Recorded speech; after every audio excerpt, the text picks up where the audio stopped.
Hey everyone, it's Ben Hardy here, and in today's video we'll be going over the all-new Subaru WRX. With that being said, let's just get right into it.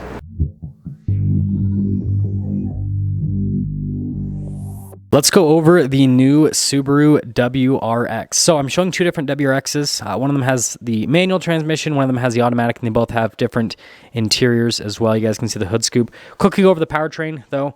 So turbocharged 2.4 liter flat 4-cylinder, goes through either a 6-speed manual or a CVT automatic, 271 horsepower, 258 pound-feet of torque.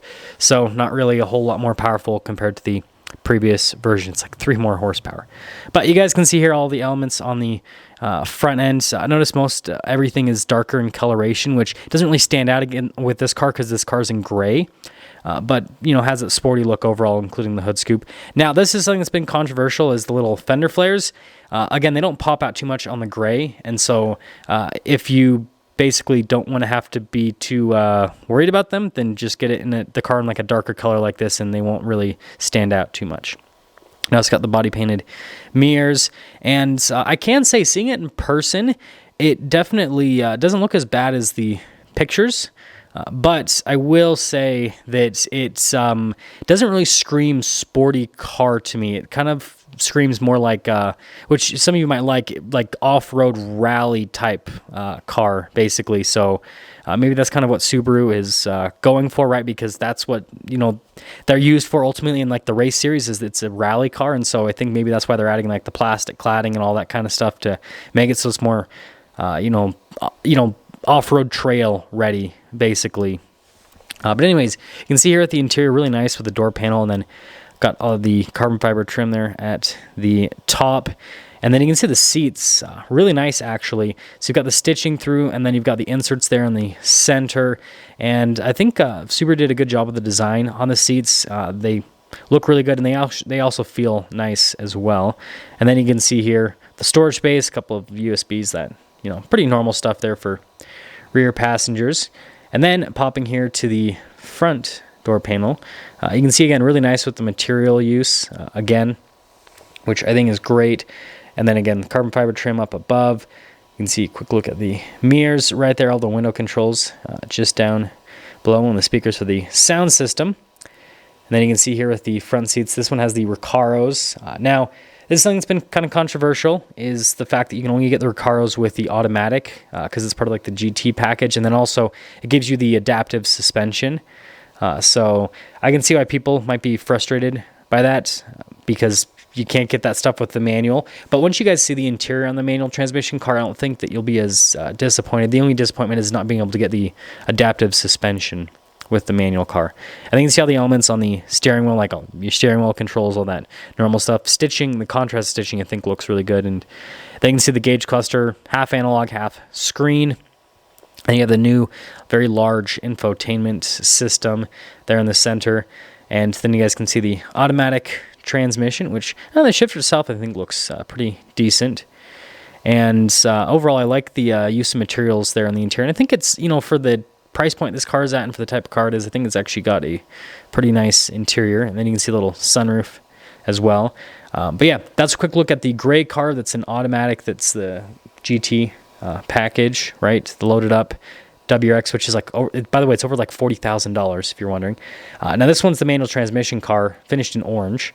So you can see kind of all the darker elements and how they contrast against the orange. Now, again, this is where all of these plastic elements do pop out quite a bit more against the color because they don't match as much as like what you have on the gray. So you can see here with the fender flares, those pop out quite a bit more. But again, I wasn't really bothered by them all that much. A lot of people like really hate them, and I'm kind of just, I don't know, I'm somewhat neutral on it. But again, it does give it that like rally car appearance. It doesn't look like a sporty street car.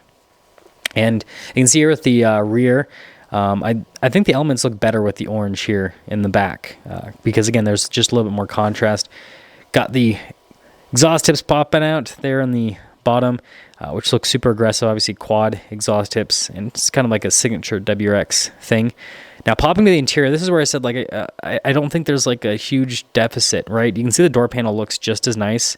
Got the contrast stitching, got the carbon fiber, got all that fun stuff. And then you can see here at the seats, again, I feel like they look just as nice as the loaded up automatic. You've got the inserts, you've got the nice stitching, and you can see the little charging ports down there. And then going from that to the front area, you can see, again with the door panel, really nice with the material use. Again, pretty much identical to what you have in the loaded up automatic. Same thing with carbon fiber trim, all that. And you guys can see a quick look at the mirrors. And then again, another speaker for the sound system. And then the front seats, even though they're not Recaros, still nicely bolstered, still look great, still hold you in place very well. Again, they're not as nice as Recaros, but I mean, you get the 3-pedal layout, right? That's the important thing, if you ask me, because the CVT is just not nearly as fun as the manual. And then you can see the gauge cluster still have same setup, still get big infotainment system as well. If you guys are wondering, the shift knob was taken off because they just do that for auto shows, people don't steal them. And then you can see this one's got a sunroof as well. But yeah, that's a quick look at the automatic and the manual. I want you guys to let me know which one you like better. I'm going to assume it's probably the manual transmission car. And if you're even considering the new WRX. And yeah, that's our quick first look.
So it shows actually still panel, but it's supported by the same CPU channels, right?